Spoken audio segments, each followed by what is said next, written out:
going back to 1968 when the Beatles came out with Yellow Submarine. I was well aware of the Beatles by that time. I was born in 59, so I was 9 years old when the movie came out, and I just bugged my parents to take me to the theater to see the film. And so finally my father relented, and he took my brother and I. My brother's just about 15 months younger than I am. He was another little Beatle freak. So the Beatles were the reason why I learned to play guitar. They taught me, by listening to their music, how to write music, to record music. So they were a huge influence in my life. I collected a lot of Beatle memorabilia over time. In fact, I have, well, it's smaller now because I sold off about half of it, but I had a huge vinyl collection of Beatle albums from all over the world. I collected for many, many years. And I guess about a month ago, I ran into another collector, and I told him what I had, and I was able to offload a good chunk of it. I kept the really valuable stuff. I still have that.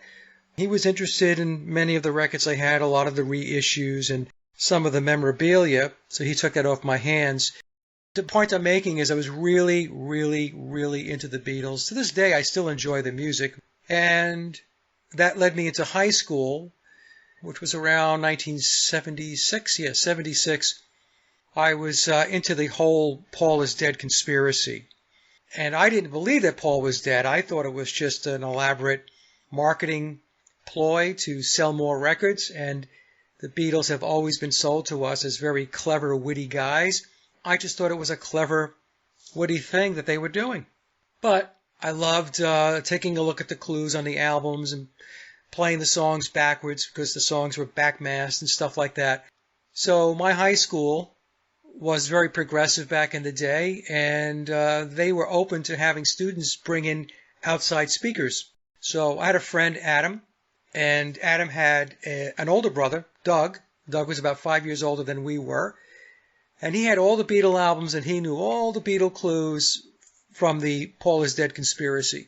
And so I asked Doug if he would come to the school and do a presentation, and he said, yeah, he would do it. So he did. And the day that we had the presentation, it was standing room only in the classroom in my high school. And that was really when I really got into the Paul is Dead conspiracy. And like I said, I didn't believe that Paul was actually dead. I thought it was just a marketing gimmick. But then what happened was I was chugging along, still loving the Beatles, and then in 2016 I bought the book, The Memoirs of Billy Shears, and I bought it on a lark. I was on Amazon, and Amazon came up with recommendations and said, hey, we think you might like this book based upon other stuff that you've looked at and bought, which was Beatles stuff. And so I bought the book in 2016, and I started reading it, and when I started reading it, I couldn't believe what I was reading, because the story that's told in the Memoirs of Billy Shears is very, very different. It's 180 degrees from the official narrative. So it presented a completely different backstory and narrative around the Beatles. That led me to taking a look at the book, breaking it down, decoding it, and figuring out whether the book was truthful or not. And to make a long story short, I've been at this now for 8 years, 2016 to 2024, and based upon my work, I concluded that the book is truthful. There are threads of fiction in the book. It's classified as historical fiction, and the reason for that is for reasons of plausible deniability, because the person behind the book, Billy Shears, the guy who's playing the part of Paul McCartney, and has been since late 1966. I believe it was September 11th of 66. That's what we're told in the book. So for almost 60 years, he's the person playing the part, and the book is written in the first person, so it's Billy speaking to us. It's Billy telling the story. The one thing, actually a big thing that caught my attention with Memoirs is the amount of detail in the book. There was so much detail that I thought to myself, this can only come from somebody that is either in the inner circle or is the person that's playing the role of Paul McCartney. And the book is authored by Thomas E.U. Harriot, but Tom is really the encoder. And the reason why he's referred to as the encoder is because the book is encoded. and you have to decode it in order to break the book down and get to the truth behind the Beatles story. So that's where we are today, and I've been at it for, like I said, for 8 years, getting into various aspects of the Beatles' unofficial story, and probably what I'll be known for out of all the work that I've done is questioning whether the Beatles wrote all their own music and played on all of their recorded tracks. The Beatles were a creation of Tavistock. Now, this is told to us in Memoirs, but it's also told to us in a book that came out in the early 1990s by Dr. John Coleman titled The Committee of 300. So the book that Coleman wrote is not about the Beatles. It's about the control system that's in place and who's behind the curtain. And so Coleman spends a lot of time talking about the Committee of 300 and Tavistock. Tavistock reports into the committee. The Beatles were the first manufactured band to come out with the sole mission or objective to social engineer on a grand scale. This is based upon my research. What the Luciferians do, they like to poke at Christianity. I mentioned before, if you go to John Coleman's book on Freemasonry, I think it's titled Freemasonry A to Z, Coleman's very clear that they really dislike Christianity. So a lot of times what they'll do is they will usurp Christian terms, Christian prayers, and they will twist it and use it for their belief system. So when we talk about Pauline Christianity, we're talking about the Apostle Paul. I don't believe that it's a coincidence that in the Memoirs of Billy Shears, they talk about this religion called Paulism. Paulism, as it is described in the book, in the Memoirs of Billy Shears, is a Luciferian-based spiritual system, a religion. It's a worship of the Beatles, and in particular, a worship of Paul McCartney. And is it a coincidence that they mapped it to Paulism and the Apostle Paul from Christianity? I don't think so. Let's just put it this way. I think it's very, very possible. If we go to John Lennon's song, I Found Out, he has a lyric in there that says, I've seen religions from Jesus to Paul. And in an interview that he did years ago, he said by the year 2000, Paul will be Jesus. They burned their records and spit on their images.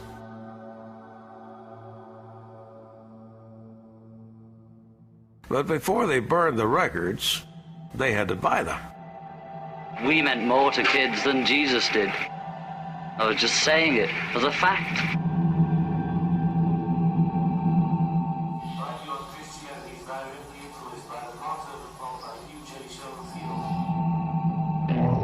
I was using expressions on things that I just read.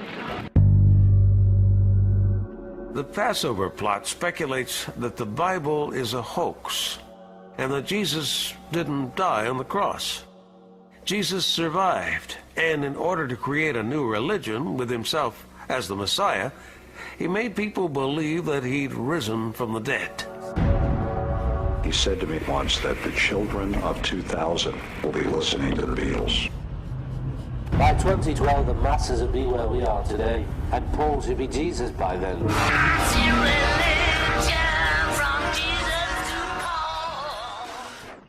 What the controllers did as part of their culture war is to create a new religious belief system.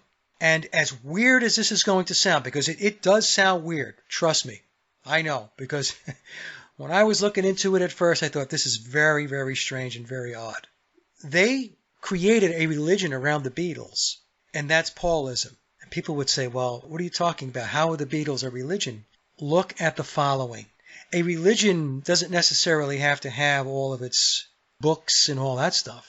A religion is a mindset, it's a belief system, and there are followers. How many followers do the Beatles have? Millions? So they started off basic with their first album, Please Please Me, because Tavistock was not going to hit everybody over the head in 1963 with Sgt. Pepper's Lonely Hearts Club Band. There's a process of acclimation, there's a process of getting people conditioned to incrementally accept the changes and the differences and the messages that are in the music. And the Beatles brought an entirely different mindset to the population at the time, especially to the millions and millions of fans that were following them. I mentioned earlier there was a change in attire, there was a change in how people presented themselves with their longer hair and their beards. Think about how many people formed bands because of the Beatles. And you might say, well, is that a bad thing? I mean, I formed a band because of the Beatles. But Tavistock creates the genres of music, and those genres of music have an agenda. They have a purpose. So when you had the British invasion, that led to classic rock, and then you had all these other genres of music that followed. They're all connected back to the Beatles. The Beatles are foundational. There is a different target audience that Tavistock is going after. They're shaping, they're conditioning, they're massaging it, and they're getting the table set for the next turn of the crank, the next genre of music. So think about like punk music. Think about the word punk, a lowlife, punk music, lowlife music. They wordsmith. It's wordplay. Think about glam rock. Think about David Bowie. David Bowie was the beginning of the androgyny mindset. And then we had the glam bands like Poison and Motley Crue. The guys in the band were all dressed up in makeup and long hair. And think about the term grunge. The grunge bands. What does grunge mean? Grunge is what? Grunge is dirty. And then you had the whole hip-hop movement, which led to rap. There were some researchers that believed the whole techno electronic music, that it is actually conditioning people based upon the frequency of that music. I listened to an interview of Alan Watt going back years ago. Alan's dead now, but Alan used to be in the music business, and he was doing a lot of discussions on where the world is at and how it's being social engineered and and all that stuff. But he mentioned that, and I don't know how he knows this, but he said that George Martin was an expert in sound and acoustics and how the sound frequencies affect the listener. So what's implied in there is that understanding of how frequencies affect us, how it affects the psychology of human beings, the mind, was in play going back to the 1960s with the Beatles music and, in all likelihood, other music as well. This is something that they know about. This is technology that they know about. And it's progressed to the point now where we have this electronic music, the pounding beats, putting people into a semi-trance state. In fact, there were Taylor Swift concerts where people who attended the concert said that they have vague memories of attending the concert and the songs because they tranced out. We have to ask ourselves, well, how is that happening? Well, it's the frequency of the music. It's also the presentation with strobe lighting and stuff like that. For the average person, for most people who are unaware of this, it's just music. I'm just going to have a good time, going to have a couple of drinks, going to dance, going to socialize, But, what they don't realize is that the environment today, the structures, the societal structures, have been shaped. So you're operating, remember earlier in the discussion I said that the culture we were given, fed to us, is pop culture. So all of this continues to be part of the pop culture indoctrination. And people are going along for the ride, just going with the flow. Very few people are questioning anything. Like, I know I'm talking about this stuff, and there are going to be people who are listening that are going to think that I'm just a stick in the mud. I just don't like where things are, and I like the old traditional values and all of this stuff, which by the way, there's a lot to be said about traditional values and a family nucleus. So I'm not going to fall prey to people that want to say that that's old-fashioned, because the new fashion is something that's turning this world upside down, except most people don't understand that and don't realize it. They think that the world just evolves organically. It's just the natural ebb and flow of how things go. And I'm going to say that that's completely false. The way the world moves is scripted. It's manufactured. It's engineered by the controllers. They're behind all this. Think about fads, folks. Think about, we'll just go back to the 1960s and let's talk about bell bottoms. All of a sudden, bell bottoms appear. There was a researcher, a colleague of mine, that did a presentation, and it was very compelling, and I think that she probably did figure out his family tree. The way she did it is the clues are in Memoirs. I mentioned Memoirs is an encoded book. So if you are very intrepid and you start taking a look at how things are worded and how things are encoded, you can possibly break the code. And if you break the code, then obviously you get to the truth. So Stacy, I'll cut to the chase. She traces his family tree back to 2 bloodlines. And these are blue bloodlines. The Douglas Hamiltons and the Percys. So the Douglas Hamiltons would be on his father's side of the house, and the Percys would be on his mother's side of the house. Now, what's interesting is in the book, he mentions that he has Campbell relatives, and the Campbell bloodline comes up through his mother's side of the family, the Percys.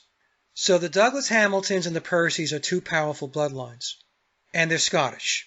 If I had to guess, based upon Stacy's work, I think she probably is flying over the target. His father would have been Douglas Hamilton, Lord Douglas Hamilton. And which means if Billy is from that bloodline, then Billy would be a lord.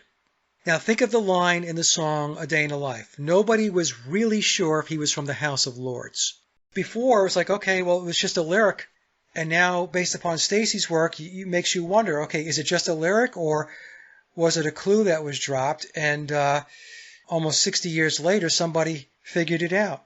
Whether his family is the Douglas Hamiltons and the Percys, whether that's his mother and father, I don't know. I can't say for sure. But her work is very compelling. People always ask me about, well, what about birth certificates? What about death certificates and all this stuff? I mean, you're dealing with a very, very involved deep state operation. The Beatles are a deep state operation. They are a deep state psychological operation created by Tavistock with influences coming in from the Frankfurt School, the whole cultural Marxism thing that I was talking about earlier. They can make birth certificates, they can delete them, they can create death certificates, they can get rid of them, they can do whatever they want. Now, Billy, he does tell us in Magical Mystery Tour, he alludes to the fact that he's 5 years older than he actually is. So that would mean that he was born in 1937. So the way you get there is he's supposed to be Paul McCartney. Paul McCartney was born in 1942. If he's 5 years older, as he states in Magical Mystery Tour, that means that he was born in 1937. Now, another researcher that I know, excellent researcher, Sally Whitty, believes that his birthday is September 11th of 1937. Originally, I thought it might have been September 9th of 1937 because he loves September 9th. He loves the double nines. But for sure, he was born in 1937. So let's talk about Crowley. There is an image where takes half of Crowley's face and half of James McCartney. Now, James McCartney, for those that don't know, would be Paul McCartney or Billy's son. There's a picture where they take half of Crowley's face and half of James's face, and I mean, I have to admit, it looks a lot like Aleister Crowley. Is that proof of anything? No, it's not proof of anything. I mentioned Stacy's work where she takes Billy back to the Douglas Hamiltons and the Percys, and I think that that's probably more likely. Memoirs, it alludes a lot to the possibility that Crowley could have been, or could be, his biological father. And how could that be? Well, Crowley was involved in a lot of sex magic. And so Billy could have been the result of a sex magic ritual. And by the way, in the occult, if a child is conceived from a sex magic ritual, they are considered special. So they are earmarked for bigger and better things in life. This is something that's also explained in the book. But I'm not so sure that, honestly, that Crowley is his biological father. Do I think that Crowley was influential in Billy's upbringing? In other words, being taught the occult, being taught the ways of mysticism and the esoteric, in the ways of Thelema, that's Aleister Crowley's religion.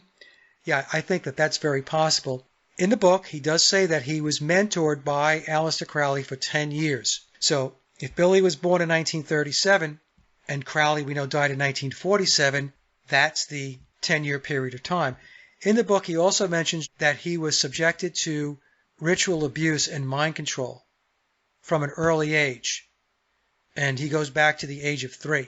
So Then we have Sgt. Pepper, released in 1967, and it says it was 20 years ago today that Sgt. Pepper taught the band to play. Many people believe Sgt. Pepper is a reference to Aleister Crowley.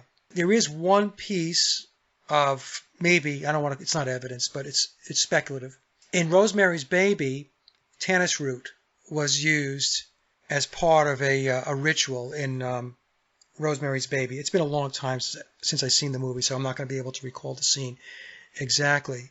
I looked it up, and my understanding is that tannis root can also be referred to as the devil's pepper, something to that effect. So I found that to be a little interesting. Sgt. Pepper, the devil's pepper, an ingredient that's used in occult rituals and ceremonies. What was Crowley? He was an occultist who performed rituals and ceremonies. So, maybe there's a tie there. But again, that's just conjecture on my part. If you look at the poster for Rosemary's Baby, we have Mia Farrow. She has her head down on the ground, horizontally. And if you take John Lennon's Imagine album, you have the same imagery. Almost exactly the same as the poster for Rosemary's Child. All right, so in the book, he tells us that he played the character of Vivian Stanshall in the Bonzo Dog Band with Neil Innes. Now, for those of you who don't know who Neil Innes is, this is interesting, right? But Neil Innes was the brainchild behind the Ruddles, which was the parody band parroting the Beatles. They did a movie, All You Need Is Cash. I believe it was released back in 1976. Neil and team put together a bunch of songs that were very, very Beatles sounding. And, what they did was they took bits and pieces of different Beatles songs and they put them into the Ruddles songs. And it's a brilliant piece of work and it's a lot of fun. To be honest with you, I love the Ruddles music. I have a couple of their albums. So there's 2 albums I've got. I think it's the one from the movie, and then there's another one. It's a greatest hits called Archaeology or something. So, but a really good listen. So Billy tells us that he was in the Bonzo Dog Band with Neil Innes, and he has blondish reddish hair and he has a lighter complexion. He's very Scottish looking. Let's just put it that way. He's very Scottish looking. When you look at the pictures of Billy when he's playing a Stanshall character, and I have these images, I've done presentations on this. If you take a look at the eyes, it appears that Stanshall has this lazy eye, his left eye, relative to his right eye. So when I was going through the book and I was trying to confirm whether he actually played the character of Vivian Stanshall in the Bonzos, and by the way, there was another Vivian Stanshall that Billy hired outside of the Bonzos. So for people who are listening to this and saying, Vivian Stanshall died in 1995, the Vivian Stanshall that Billy hired, who was an actor and a musician, his name was Victor, that died in 1995. Billy played in the Bonzos, Victor did not. But Billy hired Victor so that his McCartney and Stanshall character could coexist. Otherwise, he would have the Batman and Bruce Wayne phenomenon, right? You never see them in the same room together. Do I think his real last name, his surname is Stanshall? No. And it's very easy to change your names. It's a legal process, and you can get your name changed. I think it's possible that Victor changed whatever his original last name was to Stanshall, because the book tells us he was totally into the part. In fact, he loved being Vivian Stanshall so much that that's who he became. A number of people wrote me and said, I ran into Vivian Stanshall in a pub or a bar. Well, the Vivian Stanshall that they ran into in the pub was Victor. It wasn't Billy. It was Victor. So in any case, so when you look at the Stanshall, Billy's version of Stanshall out of the Bonzos, he's got this thing going with his eye, his left eye. It looks like it's, a little lazy and it's a little bit wandering. So when I wanted to test the waters to see if this claim was true, I found images of Billy as Paul McCartney with the exact same eye issue. So you have to ask yourself, okay, so what are the odds that these guys, if they were 2 different people, would have the same eye configuration going on, where the left eye appears a bit wandering or lazy.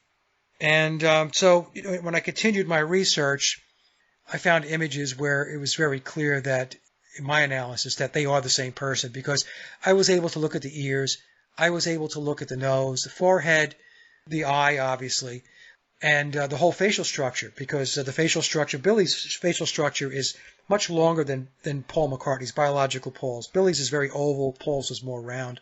Now, the reason why that left eye seems like it's wandering or it's drifting is because Billy is blind in his right eye. And this was a discovery made by my colleague, my fellow researcher and friend, Sally Whitty. Sally is blind in one eye. She's blind in her left eye. Billy's blind in his right eye. So she was watching video and looking at images, and then it dawned on her. She says, wait, something's going on with his eye because it looks a lot like what my eye does. So the reason why Billy's left eye looks like it's wandering or drifting sometimes is because the right eye is not syncing with the left eye. There are times when the right eye is not in perfect alignment with his good eye, his left eye. So what happens is the right eye might be looking straight ahead and the left eye might be looking a little left, and therefore it looks like the left eye is wandering or drifting. But what's really happening is it's the right eye that is not tracking with his good eye. His blind eye is not tracking with his good eye. Now, what's interesting is, some people, they doubt this, they question this, but to me, after Sally took me through the evidence and I looked for myself, I think it's conclusive that he does not have sight in his right eye. Now, to back it up, what Billy did, he did an interview, I think it was on CBS or ABC.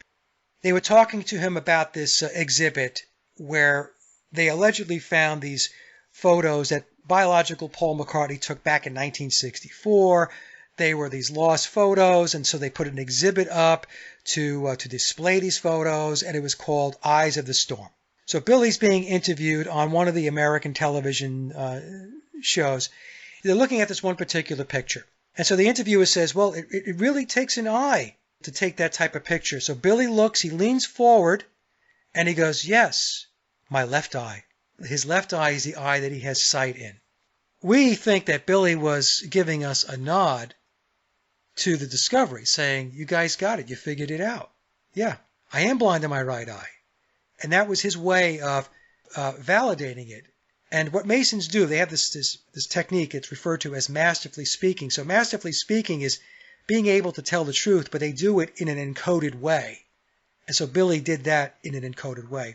This picture was when we were arriving at, I think it was the Deauville Hotel in Miami. I think your quote in the book was, I can almost hear her scream. Yeah, you can. The cop's got to restrain her, Well, I also love the cop in the foreground who just sort of looks puzzled by everything. I know. Yeah. I like the architecture. So do I. That I actually hotel. love it. But, as we were saying before, that had to be taken really quickly. Yeah. Just had to snap that. Yeah. But you have to have an eye to take that. It's my left one. But you have to have an eye to take that. It's my left one. But you have to have an eye to take that. It's my left one. But you have to have an eye to take that. It's my left one. It's the same thing he did when I did my analysis and I concluded that the Beatles did not write all their own music and did not play on all of their recorded tracks.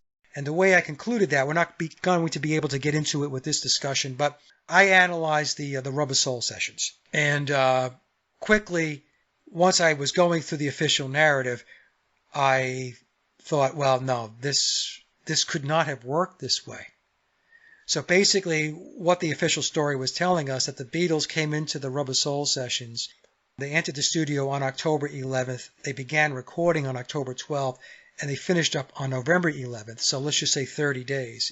So in that 30-day period of time, they essentially wrote, learned, rehearsed, arranged, and recorded 16 brand new songs in a 30-day period of time. They came in with a blank sheet of paper. Okay, it's very important to understand this. Some people want to argue that they had bits and pieces of this song or that song, and the official narrative will say that, yeah, they had some of We Can Work It Out. They had a little bit of this and a little bit of that. But having a little bit of something when you're coming into a studio doesn't mean you have something. You still have to work it. And my argument with people is, okay, so pick the number of songs that you think that they had completed coming into the Rubber Soul sessions. Do you think it's 2 songs? Do you think it's 3 songs? Do you think it's 4 songs?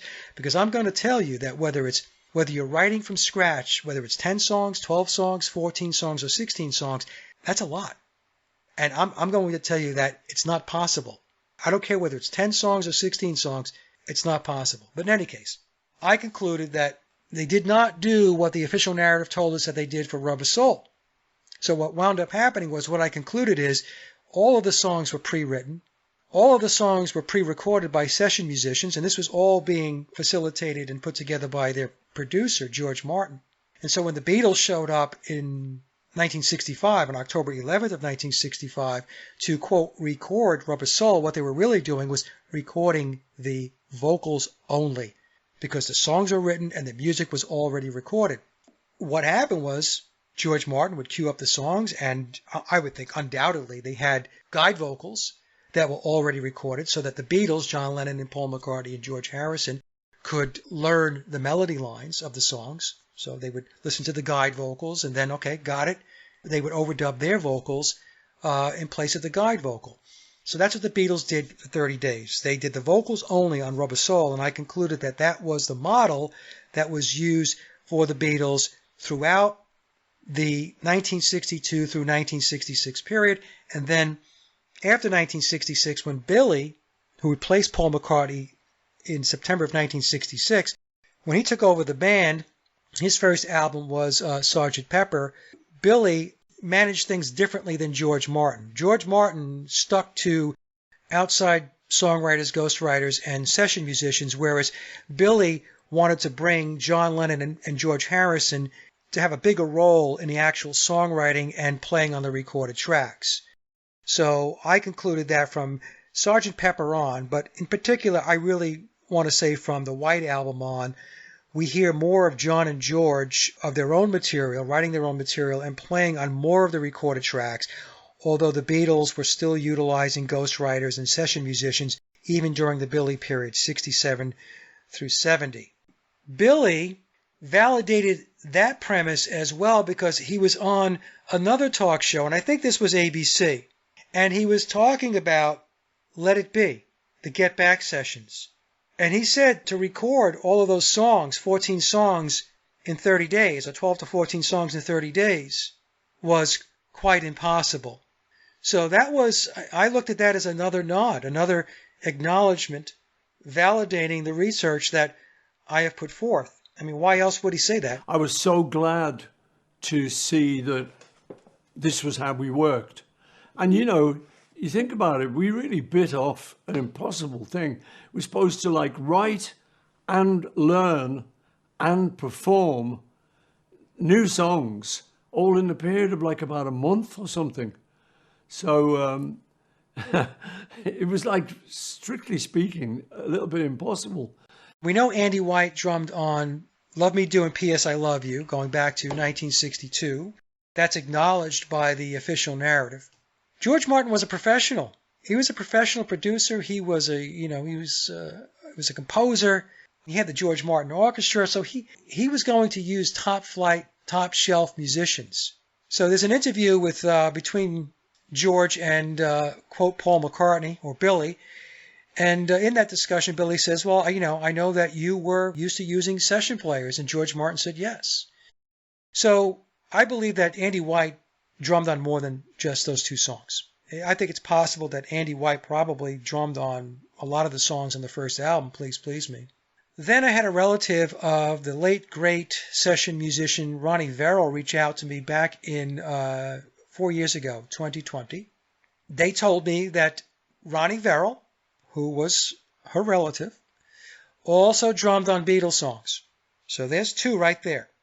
And then we have Bernard Purdie. And Bernard caused quite a controversy. Going back to the late 1970s, I believe in 1978 is when he first came out and said that he drummed on 21 Beatles songs from the early period. And I think he was referring to, if I remember one of the interviews, the first three albums. So that would be Please Please Me with the Beatles and A Hard Day's Night. So that would mean that Bernard drummed on 21 of the songs that were on those first three albums. And maybe he drummed on songs on albums after A Hard Day's Night. Bernard, in an interview in 2004, it was a Red Bull interview, he said there were 4 drummers on the Beatles' music, and he was talking about the early period. So when I talk about the early period, we're talking about 1962 through 1966. He said there were 4 drummers, and Ringo was not one of them. Then I have a clip from Glenn Campbell. Now, Glenn Campbell played for the Wrecking Crew. So the Wrecking Crew, for those that don't know, watch the documentary. It's online. You can get it on YouTube. You can get it on Netflix.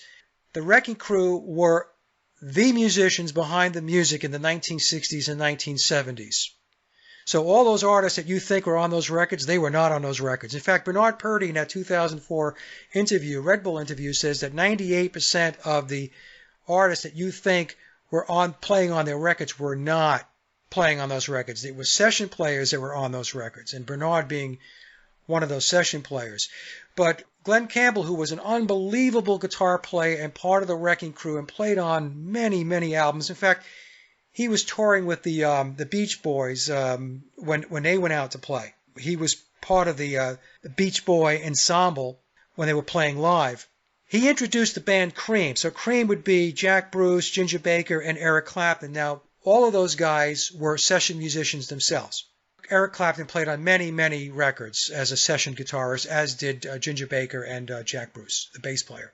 And when he introduced Cream, he said that they were these top-notch session players, and they played on many records. They played on Beatles records, the Rolling Stones, Smothers Brothers records, and he named off a number of other acts in which Cream played on.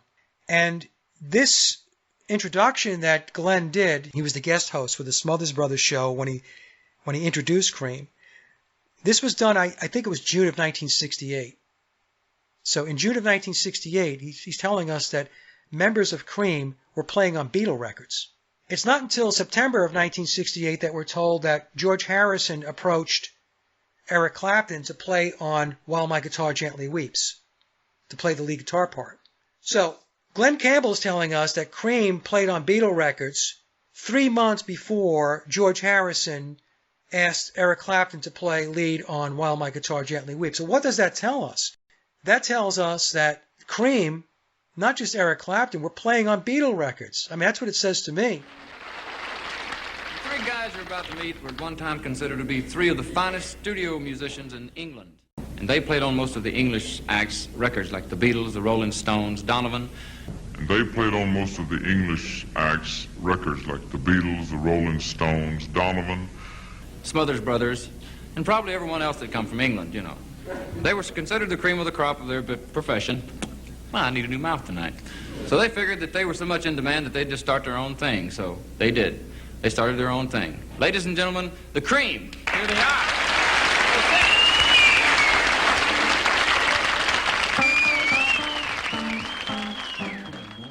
Then there was a post by Jimmy Page. I just saw it recently. I think it was on Instagram, I think. I have a copy of it. And Jimmy said that he played on many records as a session musician. Now, that's what Jimmy Page was. He was a session player. He started his session work at age 17. And in that post, he said that he played on many records, including the Beatles' Hard Day's Night album. Now, people wanted to argue with me and say, no, he meant he played on the instrumentals from the soundtrack of the album. And I said, well, that's not what he said. He didn't say he played on the soundtrack of the Hard Day's Night film or the soundtrack pieces to the Hard Day's Night album that was released in the United States under the United Artists label. In the U.S., we got a Hard Day's Night. We got a different version that they had in the U.K. In the United States, we got some Beatles songs mixed in with the soundtrack music. And people were trying to tell me that that's what he was talking about. I said, no, I don't think so. Beatles' official releases were not the U.S. releases. It was not Capitol. It was not VJ. It was not United Artists. It was the EMI Parlophone releases. And on the Hard Day's Night album, released in the UK, their third UK release, it was all original Beatle music. If you logic through this thing, it sure read to me like Jimmy Page was saying that he played on Beatle records. And he specifically mentioned A Hard Day's Night. Now, other potential musicians, Vic Flick, great guitar player, session musician, played with the George Martin Orchestra. He actually played on the song Ringo's Theme, the soundtrack from the album, from the film, I should say. That was Vic Flick. He also did the James Bond sounding intro. That was Vic Flick. But I think Vic Flick was playing on a lot of Beatle records. And the fact that he was with the George Martin Orchestra is, says to me that in all likelihood, that's definitely the case. Another person would be Big Jim Sullivan. Big Jim Sullivan was another in-demand guitar player. He was also a very, very good sitar player. In fact, Big Jim released 2 sitar albums back in the late 1960s. And if you read Wikipedia, it explains that Big Jim used to visit George Harrison at his home. And I guess we're to conclude that Big Jim was giving him sitar lessons. Well, I believe it's not George Harrison playing sitar on Norwegian Wood from the Rubber Soul album. It's Big Jim Sullivan. Again, we have to bring this back to the music business is a business. And they have their set of resources, skilled session players that are going to be called in to create this music. A producer like George Martin is not going to jerk around in the studio with subpar musicianship. He's just not going to do that. He's got a job to do. So I believe that's what he did. He brought in the session players that he knew, the session players that he had worked with, and that's who we're hearing on those early Beatle albums, especially, like I said, between 62 and 66 until things changed up a little bit, starting with Pepper, especially the White Album going forward through 1970 and into their solo careers. The official narrative tells us, wants the flock to believe that the Beatles were writing music all the time. They were writing music, when they were on vacation. They were writing music on film sets. They were writing music in hotel rooms. They were writing music in the studio while they were gigging. Every waking moment of their life, they were writing music. And that's how come they were so prolific, because nothing mattered more in their life than sitting down and writing music. And so in an August 5th, 1966 interview, this is the same day that their 7th studio album, UK studio album, Revolver, was released, John Lennon and Paul McCartney did an interview with the BBC at Paul McCartney's home. And during that interview, Paul McCartney drops a number of bombshells. One of them was that they did not write in between albums, he said, normally.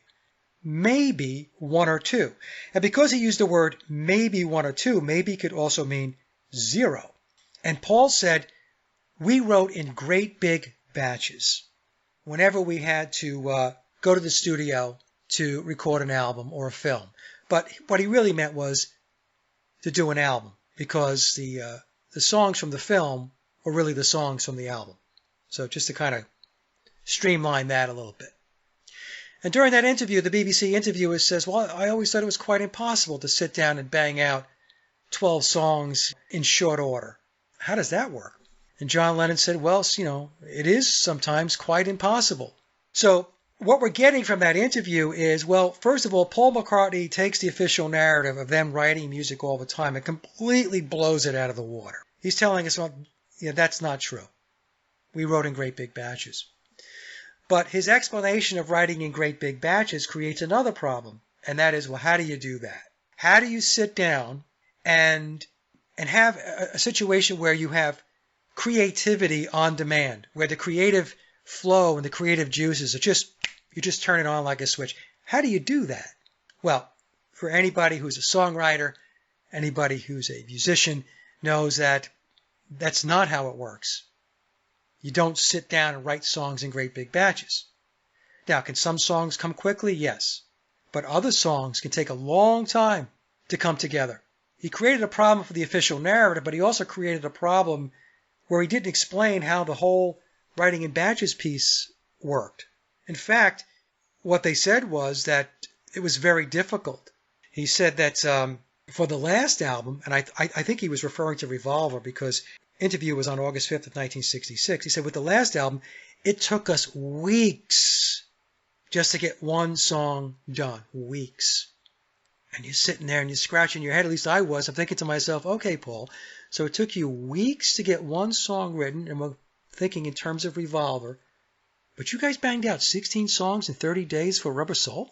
Well, that doesn't make any sense, because 30 days is weeks. In that same interview, he says that they were not very good musicians and they were limited. As a band, they were limited. And in that interview, he also says that they didn't have to show themselves up for the recording of Yesterday. Now, my British listeners said, well, not showing yourself up means not embarrassing yourself. So let's just take it from that angle. So Paul was saying, well, we didn't have to embarrass ourselves for the recording session for Yesterday. What does that mean? I'll tell you what I think it means to me. It means that he didn't play on Yesterday when the official narrative is telling us that he played acoustic guitar. He laid down the acoustic guitar track for the song Yesterday. But in that interview, he's saying, I didn't. And he said, and we didn't have to show ourselves up again. That was his quote. We didn't have to show ourselves up again. So it was a very revealing interview. A lot of people that are Beatle fans and want to argue with me and want to debate me on my research, they don't like that clip. They don't like that clip at all. At all. Because this is not Mike saying this. They're hearing it from the horse's mouth, and that's, they don't want to hear it. And became the Beatles as a group. You were then writing songs with Paul. Did you at that time have as your goal, your ambition to be a successful group, or did you really think it was songwriting that mattered? It was the group thing mainly at first, because anyway, to sell the songs, you can't sort of get, you've got to send them to some little publisher otherwise, who never looks at them. So we always concentrated on the group, really. Did you at any one stage come to the point where you said, heavens above, we're successful as composers, and we shall be more successful as composers than we'll ever be as musicians? I can't remember a point, but I know there is some sort of, must have been some time when it suddenly dawned on us. But I can't remember it. Well, in fact, when you are faced with a situation of having to turn something out, do you then try running over phrases on a guitar that have been going through your mind for some time, seeing what you can make? That's another trick. To try an old song, yes. One that never quite made it, and take a bit out of it that wasn't bad. In other words, and try and make that into a song. Yes. Do you store away in your minds odd phrases that you hear from time to time that would make a good title? Well, I think I try to, but I always forget them if they're stored away in my mind. They might come back without me knowing. But there's bits from other records I think I'll pinch that, and I'll never remember it. Well, you jumped in very quickly there, John. Does this mean that you're the words expert in particular? No. I find it just as hard, words or music. You both have to be in the right mood when you're working together, collaborating on a song. Does one have to wait for the other to very seldom, If we both don't feel like it, we just have another ciggy. And if one does the other say, well wait till next week? The only time we've got to do that, when we've got to actually sort of force ourselves to write it, is when we've got an LP coming up, or we've got a film coming up or something. And then it's a bit of a drag for the first, say, 2 songs, because you really got to, in fact, the last LP, wow, we took weeks just trying to get one written, to get back into the swing of it, because we don't write in between LPs normally. Maybe just write sort of 1 or 2, and then we have a great big batch. Because we don't write in between LPs normally. Maybe just write sort of 1 or 2, and then we have a great big batch. I'd have thought it was quite impossible, really, to say, right, we've got to write 12 songs for an LP. Let's settle down to it. It is some days. On this last time was very impossible because I don't know, holiday spirit. The sun's shining and. Well, it was at the time. So we tried writing them in the garden then, and then you forget about it, start looking at flowers and trees and things like that, really. I guess he gives you some ideas when you're recording your songs. Do you give him any ideas on his recordings of your songs? Sometimes we go along to the sessions, B gives us more ideas than we give him, I think. Because he's at all of our sessions and we're not at all of his. In fact, I think I've been to 1. Did you get any particular interest out of the bigger lineup that was available to him? Oh yes, yeah. It's the main trouble with having big lineups and things is you use session men, and session men are all great technically, but you've got to write exactly what you want out on paper for session men, and so it's easier with us because you can sort of say to George, no, not that, a bit more like so and so, and and he'd do it. You know what you meant, but if you said to a session man, no, do it a bit like sort of, well, then he'd need it written down. So that's the only big trouble, really, with doing it with big bands. You've got to know exactly how to write, and it's very difficult to write bending notes and things on instruments. You can't, and so that's why sometimes the versions by other people can sound a bit square occasionally. Yesterday took the listening public by a bit of surprise, I think. It's a bit of a shock to them. You have since then recorded some more with an unusual instrumentation in the backing. Was this inspired by the success of Yesterday, or did you do it because you liked it? Well, the idea for Yesterday of doing it like that was because we're limited as a group. We're the first to say that we're not all that good anyway musically. We're limited as a group. We're the first to say that we're not all that good anyway musically. So there was something like Yesterday. The best we could have done with it would have been This Boy or If I Fell. Those are sort of, I think, two of the best that we've done like that with a group and still managed to put the song over in the way it should have been. But with Yesterday, it would have just meant either another If I Fell or another This Boy, another Beatles combo doing a slow one, So we did it like that, and nobody seemed to mind. Least of all us, I think, because we didn't have to play and we didn't have to show ourselves up again on record. The prevailing conspiracy theory says he was killed in a car crash, but, that's just the prevailing conspiracy theory. It's also possible, and I've covered this in my research, that he was a ritual sacrifice based upon a Faustian bargain that Memoirs tells us was performed back in October of 1963. So after their release of their first UK album, Please Please Me, but before their second release with the Beatles, there was a Faustian bargain that was sandwiched in between those two releases. Now, whether that Faustian bargain, whether that's true or not, or it happened, I don't know. I can tell you that I do believe that these Faustian bargains are real. It's called Going to the Crossroads. There's a book titled Lennon Prophecy, written by the author Joseph Niezgoda, and he believes, I should say that he hypothesizes that John Lennon actually entered into a Faustian bargain in December of 1960 in order to launch the Beatles, to put them on the trajectory that they ended up on. Because the Beatles went to Hamburg in August of 1960, no songwriting skills, not very good musicians, in fact, mediocre at best, and I'm probably being kind with that description. And then 3.5 years later, they land in the United States in February of 1964 to conquer America. That was the tagline, the Beatles conquer America. So you have to ask yourself, how does this ragtag bar band with no songwriting abilities and very mediocre musicianship in 3.5 years, they're sitting on the shores of the United States with all of this major media hype behind them, doing major worldwide concerts? Well, I don't know. Seems like maybe something happened. I mentioned earlier that if we look at how music has developed, how much darker it has gotten since the 1960 to current day, and we see all of the satanic overtones, a lot of the choreographing is ritual dancing. We can see this. There are clips on YouTube where that type of choreographed dancing takes place in Masonic lodges.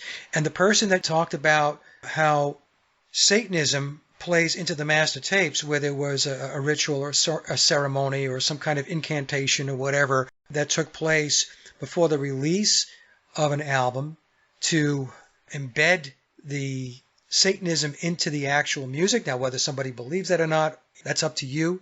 According to John Todd, this is the person that made this claim and was in the music industry, that this was done. To be honest with you, this whole topic can be very toxic, especially within the Paul is Dead community itself. I mean, outside the community, by Beatle fans, they don't want to hear this message, what you and I are talking about. And a lot of people within the Paul is Dead community, researchers included, there's a lot of hostility that comes my way because they only want to talk about the replacement of Paul McCartney. That's it. They want to talk about from 1966 going forward. They don't want to talk about pre-1966 and what possibly went on and how the Beatles were manufactured and engineered and how it goes back to Tavistock and the Frankfurt School. How there were ghostwriters and session players and all of this stuff. They don't want to hear that stuff because that's heretical. A lot of people, they want to hold on to the Cinderella story. They want to hold on to the story that was given to us. And I understand, okay? I was there at one time. It's a great story.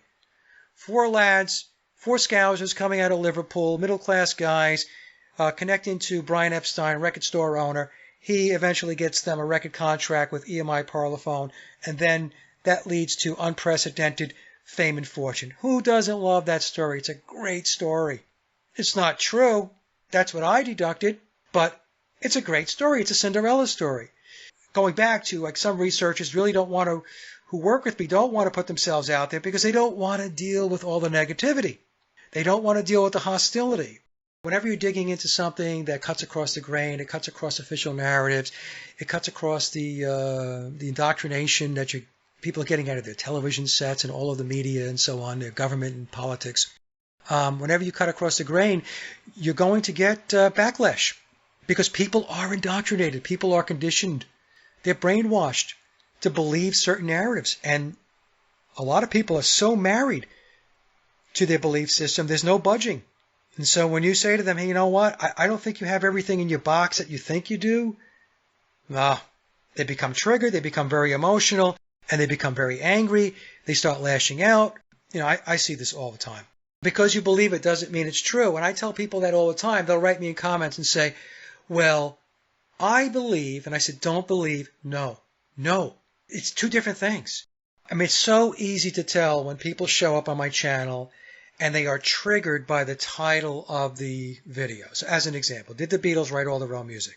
They didn't even watch the presentation. Their reaction is, of course they did. Why would you even remotely want to question whether the Fab Four wrote all their own music or not? Of course they did. This is not something that we need to look at.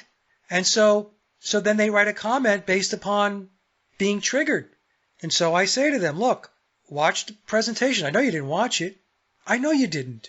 Or I can also tell when they've gotten to a certain point in the presentation because their comments are focused on that particular segment. As an example, you brought up the August 5th, 1966 BBC interview where Paul says that they wrote in great big batches and they weren't very good musicians. So I'll get comments that in a 2.5-hour video where that's 15 minutes of the interview or 20 minutes of it, they will major on that. They will dig into that. They will exert all this energy to try to twist what Paul said, to make it something other than what he said, to infuse their own narrative in order to placate their belief system, in order to appease what it is they want to believe. And I'll say to them, well, you didn't get past the first 20 minutes, did you? That's when they short circuit. And I'm not poking at anybody, okay, folks? That's not my deal. I don't want to poke at anybody. But what I do request, if you're going to come to the channel, watch the presentation. Because if you're not going to watch it and comment, then fair is fair, right? So if you don't have time, I don't have time. So what that means is if you're not going to spend any time taking a look at what it is I put together, but you want to have the ability to comment, well, you know what? Then I have the ability to say no. I want the comments to be constructive. I want value-add comments based upon an evaluation and an assessment of what was presented. Not because you got triggered and you short-circuited, you had an emotional moment. That's not value-add. That's not having an intellectual discussion. It's an argument. It's a debate. It's being emotional. On that clip where Olivia Harrison says, hello, Billy, it was at the premiere for the concert for George, and she says, hello, Billy. And I've got people writing me saying, no, she said, hello, babe. I'm like, what? You think she said babe? You got babe out of that? No. She said Billy. What's it like to do what? It's lovely. No, excuse me, I've got to say hello to my friends. Hello. You all right?